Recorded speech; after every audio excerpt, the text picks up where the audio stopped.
na kahit sobrang galit na niya ngayon, nabibighani pa rin ako sa ganda niya. Kinuha ko ang kamay niya at pinuntahan ang lugar kung saan nakatayo ang sekretary niya. I think that's her office. Ano ba Dave, let me go. Hindi ko siya pinakinggan at nagtuloy-tuloy sa paghila sa kanya. Is that her office? Tanong ko sa sekretary na.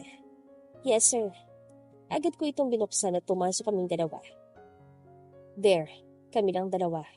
Walang asungot. Walang views dado. Napakabastos mo. Wala ka bang modo? Babe, kung wala akong modo, sa harapan mismo ng mga empleyado mo, hinalikan na kita. At huwag mong ubusin ang pasensya ko dahil kanina pa ako nagtitimpi na halikan ka. Tumahimik siya at agad na nag-iwas ng tingin. Bahagyapang namula ang pisngi nito. Ibang-iba sa malatigre nitong itsura kanina. Kailangan lang palang takutin para tumahimik. I won't mind if uubusin niya ang pasensya ko kung mahahalikan ko naman siya. I won't hold back this time. It's time to get them back. To get my family back. Now, it's time to talk. Sabi ko nang makabawi. Sinamaan ko muna siya ng tingin bago ako umikot papunta sa upuan. Hindi ko alam pero mukhang nag-e-enjoy siya sa ginagawa niya ngayon. Yeah, let's talk about us. What? You heard me, babe. Hindi agad ako nakareact sa babe na sinabi niya. Na-caught off guard ako. Bakit pa niya ako tinatawag na babe? Don't call me that. What? Yung babe? Inosenteng tanong niya. Naririnig niya ba ang sarili niya? Oo, pwede na Dave. Huwag mo akong landiin. Sabi pa nito. Hindi naman kita nilalandi ah. Decide, what's wrong? Yun naman talagang tawag ko sa'yo. Sinaman ko siya ng tingin. Hindi ako natutuwa sa pinagagagawa niya ngayon. Stop calling me babe. Hindi na tayo gaya ng noon. Nawala ang ngiti sa mga labi niya. Gumuhit ang sakit sa mga mata nito. O sumusobra ba ako? I know, kaya babawin ulit kita sa lintik na views dado na yon. Aniya. Yung mga mata nito, seryoso ang mukha. Walang halong pagbibiro.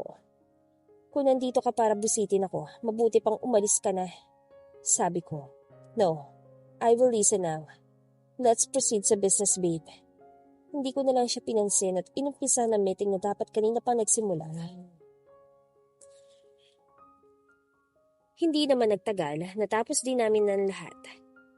Pakialam ko nga mukhang hindi seryoso tong lalaking to sa partnership na to. Kasalukuyan na siyang pumipirma ngayon at nakatingin lang ako sa kanya. Naisip ko biglang sinabi ni Amanda, anong tulong ang kailangan ni Dave? Sa nakikita ko ngayon ay mukhang siya yung tipong walang problema.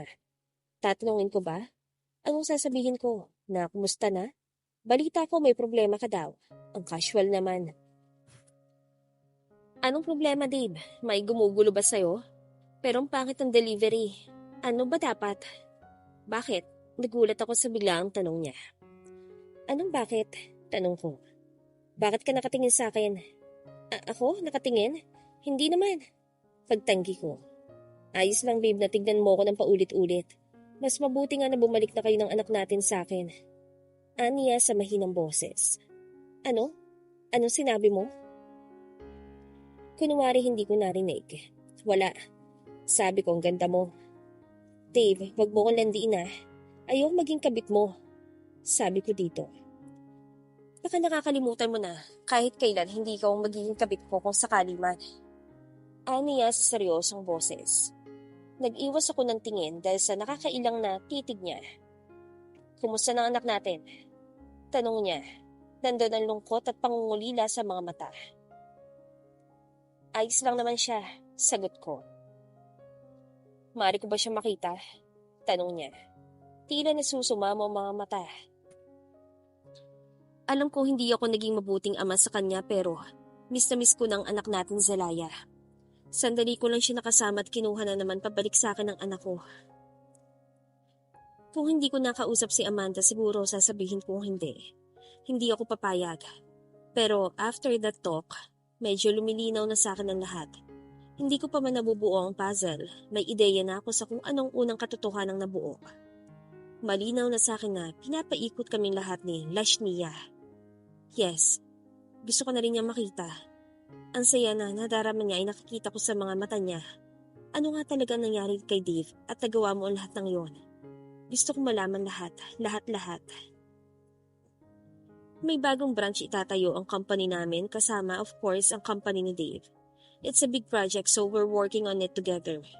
May ilo-launch kami new business na alam kong papatok sa lahat. Mama, can I come? Tanong ng anak kong babae habang nagbibihis ako. Akala niya siguro may lakad akong iba dahil hindi ako naka-business suit ngayon. Though I wear denim jeans and I paired it with white long sleeves. Susuotin ko din naman yung coat but later. Kailangan ko magsuot kung saan. Makakalakad ako ng matiwasay since makakasalumuha ko mamaya ang mga construction workers. Anak, ano kasi, pupunta si mama sa bagong business na itatayo natin. At dahil delikado doon para sa mga bata, so it's safe for you to stay here with your nanny. Pero mama, it's boring here. Kuya is not here and papa is working too. My youngest, sanay na tawagin papa si Vios. I wonder kung matatawag niya kayang papa si Dave oras na ipakilala ko siya dito. Anak, do you like calling your Tito Vios papa? Yes, mama. He's not my tito. He's my papa forever and ever. Napapuntong hininga na lang ako at ngumiti. Kay nani ka na lang muna Promise ni mama pag uwi ko, ibibili kita ng fried chicken. Favorite mo yun, di ba? Yes, mama. Very good naman ang anak ko. Pakas nga si mama. Lumuhod ako at humalik siya sa magkabila ang pisngi ko. Ang sarap naman nun. Tumingin ako sa yaya niya at agad naman itong lumapit sa akin. Tinignan ko pa muli ang itsura ko saka umalis. I'm ready to go. Agad akong dumiretso sa lugar na pagtatayuan namin ng bagong negosyo. For the first time ay hindi ko kasama si Vios. Siya nakatoka sa main branch ngayon. Siya sana dito pero nag-request si Dave na ako dapat. And I think it's a better choice para unti-unti kong malaman ng lahat ng mga dahilan niya noon. What do you want? Tanong ko pagkababa ko ng sasakyan. Sinalubong ako ni Dave at hindi ko alam kung bakit. Bakit? Bawal na ba kitang hintayin dito sa mainit at matirik na araw? Nagpapakonsensya ka ba? Kung mainit naman pala dito sana hindi mo ko hintay pa dito. Inirapan ko siya at inunahan sa paglalakad. Ang init ng ulo mo, babe. Meron ka ba ngayon? Huwag mo akong kausapin, Dave. Wala ako sa mood. Sabi ko. Nawala ang mood to be exact. Ang sungit ni madam. Bulong niya pero binaliwala ko na lang. Pagdating namin sa site ay lumapit si Engineer Castro at ARC. Hello ma'am, by the way, I'm Brian Castro. Nakipag-shake hands sa akin si Mr. Castro at rinig na rinig din naman ng tikhim ni Dave na halata namang nagpapahalata. Ngumiti ako kay Mr. Castro at tinanggap ang kamay nito. Habang si architect naman ay nagpapakit pa yata kay Dave. Hindi naman cute. I'm Miss Loverio, pagpapakilala ko kay architect. Mukha ngayon pa lang yata niya ako napansin. Ay, hello Miss Loverio, I'm Angel Doles Reyes. Aniya at agad na tinanggap ang kamay ko. Hello Mr. De Silva, it's so nice to meet you. Bastos, agad na binawi ang kamay para makipagkilala kay Dave. E di magsama sila. Hello Miss Doles Reyes, it's nice to meet you too. Nakipagkilala din si Dave kay Brian kahit na masama ang timpla niya sa presensya nito. Bahala siya dyan. Halata naman nag-e-enjoy sa pagpapakyut ni Miss De Los Reyes kanya. Nag-part ways kaming apart. Kailangan pa naming magsuot ng safety hat ni Dave bago talaga lumapit sa site dahil baka may hindi inaasahang aksidente. Buti na yung handa. Miss Loverio daw, bulong ng katabi ko. Bakit? Ano ba dapat? Tanong ko. Alam mo kung ano at pwede ba isuot mo ang coat mo? Baka po hindi mo alam na see-through yung suot mo. Suot ko na naman ngayon ang pinagdidiskitahan niya. Nababaliw na siya. Ang init tapos pagsusuot ka ng coat? Sakita nga yung ano mo kit niya. Ang init nga hindi ka ba makaintindi? Susuotin mo ba o huhubarin ko yan sa loob ng opisina at ikukulong doon hanggang magabi? Nanlalaki ang mga mata ko nakatingin sa kanya. Biglang uminit ang buong katawan ko. Hindi ko alam kung dahil sa hiya, init o dahil sa kabastusan ng mga sinasabi niya. And I'm not joking. Dagdag niya sa napakaseryosong mukha. Walang bakas sa pagbibiro pagpos nagbabanta talaga. Agad kong isinuot ang coat ko. Hindi ko na siya pinansin kahit na narinig ko ang bulong niya.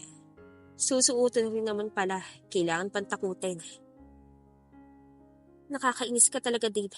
Noong mag-alauna na, ay nakausap namin ang lahat. Nakausap na rin namin ang masinsinan si Engineer Castro sa deadline ng construction. Tinitignan ko ang buong lugar. Todo paypay ako sa sarili dahil ang init talaga. Pakiramdam ko nga'y naliligo na ako sa sariling pawis ko. Heto kasi si Dave ay parang sira. Hindi naman inaano ang loko pero ito at pinapasod pa rin sa akin ang quote. Gusto kong tanggalin pero talo pa niya yung manika sa Squid Game kung makatitig sa akin. Maya-maya nakatutok sa akin na para bang isa akong magnanakaw na dapat bantayan. Umupo ako sa plastic na upuan at pinahira ng panyo ang pawis sa noo. Uminom din ako ng tubig. Actually, hindi ko na mabilang kung ilang bottle na ng tubig ang ubos ko. Lumapit si Dave. Kinuha ang pamaypay ko at pinaypayan ako. Hinayaan ko na dahil pagod na talaga ako sa kakapaypay sa sarili ko. Masakit na rin itong mga paa ko. Gutom ka na? Tanong niya. Tumungo ako dahil alauna na rin at sandwich lang ang kinain ko sa breakfast. Nilahad niya ang kamay sa harapan ko at nagtatakang tumingala ako para tanungin siya. Para saan yan? Let's eat. Kaya mo pong tumayo? Tanong niya. No, pag-amin ko. Masakit na yung paa ko. Wait here, babe. Umalis siya. Hindi ko alam kung saan pupunta. Mga ilang minuto lang siguro lumipas ay bumalik ito dala ang isang pares ng tsinelas. Bago pa dahil nasa cellophane pa ito.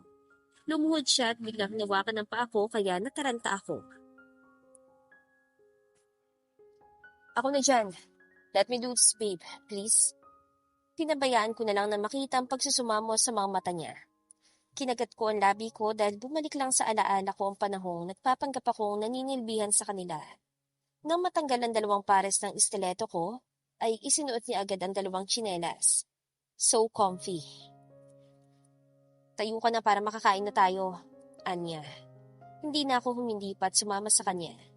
Hindi ko alam kung saang resto kami pupunta, pero hindi ko inaasahan na patungo kami sa isang karinderya. Seryoso? Kumakain na to ngayon sa mga ganyan? Are you okay with it, babe? Yes, of course. Ikaw ba? Yup, fine with me. Tara na. Agad kaming pumasok sa loob. He really surprised me. Hindi ko akalain na kumakain siya sa ganito. Agad kaming inasikaso agad sa loob ng karinderya. May ilan pa na napapatingin sa amin. Ako na mag-order, Anya. Kahit yun ay kinagulat ko rin. What happened to him? Naghihirap na ba sila? Last time I checked, Mayas, umangat ka nga ang rango nila sa nakalipas sa ilang taon. Dumating siya sa dala ang mga pagkain na in-order niya. I'm expecting na puro meat pero marami siyang gulay na in-order. May meat naman pero nakakagulat pa rin na may gulay. Naalala ko pa na damo ang tawag niya dito. Tumingin ako sa kanya at nagtataka yata siya. What? Bakit ang daming gulay? Diba ayaw mo nun? Tanong ko. No babe, I like it. It's my favorite actually. Lahat ng mga bagay o pagkain na nakakapagpaalala sa akin sa'yo. Ginugusto ko kaya nasanay na ako sa gulay. Wala akong masabi. Hindi ko alam kung anong dapat na i-react. Should I be happy? I don't know. Ano pala, mamaya pwede pa kitang ihatid sa inyo? Gusto ko lang sanang makita ang anak natin. Kung papayag ako, malalaman yan tungkol sa isa pa niyang anak. Ipapakilala ko naman si Stefan sa kanya but I don't think so it's the right time. Marami pang dapat ayusin at ayoko munang i-involve ang mga anak ko sa lahat. Hindi ko muna sasabihin sa kanila ang tungkol kay Stephanie. Pinili kong ilihim ang lahat sa kanya. Panatilihin ko yun hanggat sa hindi nawawala ang banta sa buhay namin. I'm sorry but you can't. But dadaling ko siya dito. Oras na siguro na ipaliwanag mo sa kanya ang lahat. To be honest, galit ako sa'yo. Why are you acting this way? Di ba pinagtabuyan mo ko? Tumingin lang siya sa akin. Nandoon ang lungkot sa mga mata niya. I'm sorry babe. I can't explain it right now. Hindi ko alam kung bakit o anong ginawa ni Leah. Gusto kong malaman pero nakikita ko ang takot sa mga mata niya. Then, maghihintay ako kung kailan masasabihin ang lahat. Thank you for your understanding. Just wait me a little, matatapos din ang lahat ng babawiin ko kay ni Ino. Hindi na ako nagsalita pa. Parang nawalan ako ng gana. Naramdaman ko ang pagpatong ng kamay niya sa kamay ko. He's holding it pero binawi ko. Hindi sa isang haplos lang mawawala ang lahat. Kung gusto niyang bumawi, umpisa niya sa pagpapaliwanag sa akin.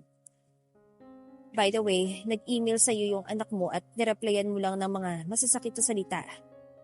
What? Paano? Hindi ko alam. I already explained it to him. Ikaw nang bahalang mag-explain sa kanya sa side mo. Nasaktan siya at umiiyak. Nagsumbong sa akin. Kung makitin lang sana ang utak ko, nung araw din na mismo, pinabomba ko na kayo nang gigigil na sagot ko. Hintayin mo muna ako. Yan kasi. Sobrang tagal niya magbihis. Kanina ko pang sinasabi sa kanya na mag-aga kami aalis eh. Hala, makairap tong sangto parang nagmamadaling teenager para makita ang crush niya. Wow, gising. Hindi ka na virgin. Inis kong binato sa kanya ang sandals ko. Mabuti at nakailag dahil kung hindi, black ay aabuti niya sa akin. Bibig mo, sabi ko. Ito naman, sandali nga lang eh. O ito na sandal mo. Kung saan-saan tinatapon, hindi porket mayaman ka na, itatapon mo na lang basta-basta yung mga bagay sa... Kung hindi titigil yung bibig mo, kakangawa, ipapakain ko sa iyo tong hawak ng Prada bag. Wow, porke branded yung bag, dapat kung banggitin na salitang bag may kasamang brand. May baka na talaga madam. Walang sali-salita, ibinato ko sa kanya agad ang sandals na sinuli niya. This time, hindi na siya nakailag.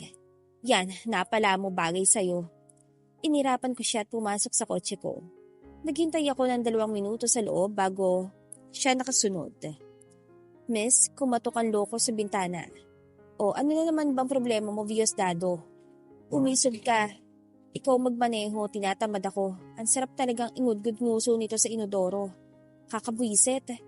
Pagdating namin sa RLC ay sinalubong kami ng ilan sa mga empleyado. Si Vio sa lahat tumitingin kaya tumiretso akong opisina para kunin ang mga papeles na dadalhin ko sa site. Nakuha mo na? Salubong sa akin ni Diosdado habang chinecheck ang ilang sa mga papeles. Oo, tara na. Tara, sa susunod kasi, huwag iniiwan ang mga mahalagang bagay. Napakaulyanin mo talaga kahit kailan, Zelaya. Kung sa bagay, hindi kita masisisi dahil matanda ka na naman na talaga.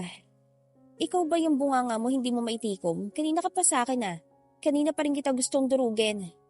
Wife, napakasadista mo. Don't call me wife, hindi mo ako asawa. Ang pangit mo. Tinawanan lang ako ng loko at sumunod sa akin. Hindi halata na trip niya talaga akong busitin ngayon and know what? Effective yung pangbibwisit niya. Pagdating namin sa site, hindi gaanong mainit dahil mukhang uulan ngayon. Nakasalubong namin ni Vio si Dave na masamang nakatingin kay Vios. Nang mapadako ang tingin niya sa akin ay sinungitan niya ako. Aba, suplado. Hello my friend, lumapit si Vios para makipagkamay kay Dave pero tinabig ni Dave ang kamay ni Vios at nilapitan ako at kinuha ang kamay ko. Come with me. Anya sa akin at hinila ako papalayo kay Vios pero bago pa man mangyari yun, humabol si Vios at hinila ang kabilang kamay ko. Ako ang kasama niya so she will stick with me all day. Hindi mababakas ang biro sa boses ng kaibigan ko. Nagpatalasan sila ng tingin sa isa't isa. Come with me, wife. Kinuha ni Vios ang kamay kong hawak ni Dave. Pero agad rin kinuha ni Dave pabalik. She's not your wife. She's not yours too. Kinuha ko ang kamay ko sa dalawa at tinignan sila ng masama. Umuwi kayo, hindi namin kayo kailangan dito. Nilagpasan ko sila at lumapit kay Engineer Castro na mukhang ako yata ang sadya. Ayos lang ba sila, ma'am? Don't mind them. Anyway, any update?